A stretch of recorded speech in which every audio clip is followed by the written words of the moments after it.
जम्मू कश्मीर के लोग लोकतंत्र की बहाली के लिए बेताब हैं। कश्मीर के विकास की मुख्य धारा में शामिल होने की दिशा में पहला कदम उठा भी लिया गया है, लेकिन कुछ दल हैं जो राजनीतिक फायदे के लिए ये होने नहीं देना चाहते। कैसे जम्मू कश्मीर के राजनीतिक मानचित्र को नए सिरे से तराशा जा रहा है और इसको लेकर क्या बवाल है, पूरी खबर इस रिपोर्ट में।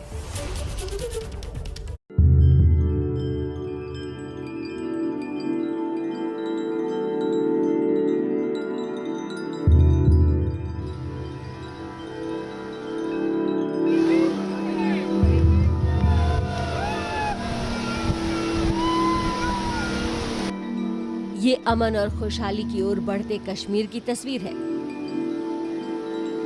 लहलहाते लोकतंत्र में चहकते कश्मीर के लिए सबसे जरूरी है परिसीमन, ताकि घाटी में जल्द से जल्द चुनाव हो सके।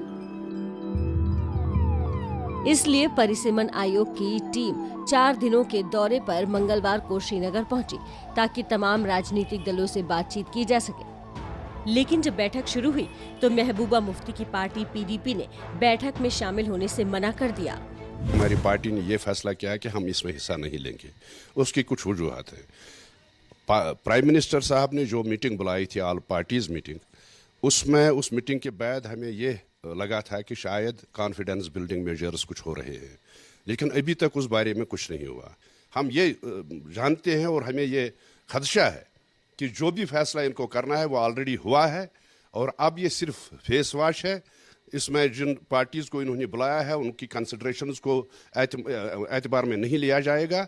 जो फैसला उनको करना है और हम उस फैसले का हिस्सेदार नहीं बने। पीडीपी के अलावा आवामी नेशनल कॉन्फ्रेंस ने भी बैठक में हिस्सा नहीं लिया। इन दोनों को छोड़कर बाकी दल परिसीमन आयोग की बैठक में शामिल हुए, लेकिन जम्मू कश्मीर से अनुच्छेद 370 हटाए जाने का विरोध यहाँ भी दिखा। हमने इनको कहा कि 2019 का जो रिऑर्गेनाइजेशन एक्ट है वो हमारी नजर में गैर आईनी है, उसके खिलाफ हम सुप्रीम कोर्ट में गए हुए हैं। बेहतर ये रहता कि कमीशन इंतजार करता सुप्रीम कोर्ट के उस जो है फैसले का, जो वहाँ से आउटकम होता उसके बाद ही करते। नेशनल कॉन्फ्रेंस का ये बयान राजनीति से प्रेरित लगता है, क्योंकि उसके नेता उमर अब्दुल्ला दिल्ली में पीएम मोदी से मिलकर जल्द चुनाव कराने की बातें कर रहे थे।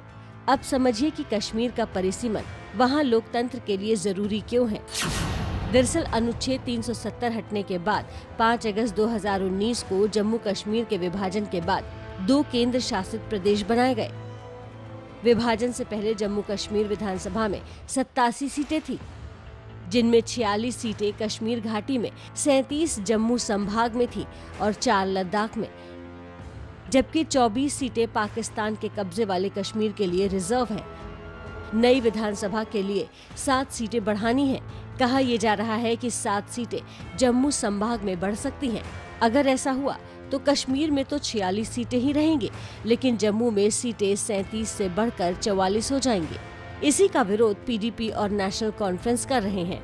राजनीति के लिहाज से जम्मू में सीटें बढ़ने का फायदा बीजेपी को मिल सकता है, जबकि घाटी में पकड़ वाली पीडीपी और नेशनल कॉन्फ्रेंस को चुनौती मिल सकती है। अभी तक घाटी में बेहतरीन प्रदर्शन करने वाली पार्टी की सरकार बन जाती थी, लेकिन जम्मू में सीटें बढ़ने की वजह से राजनीतिक समीकरण बदल सकते हैं।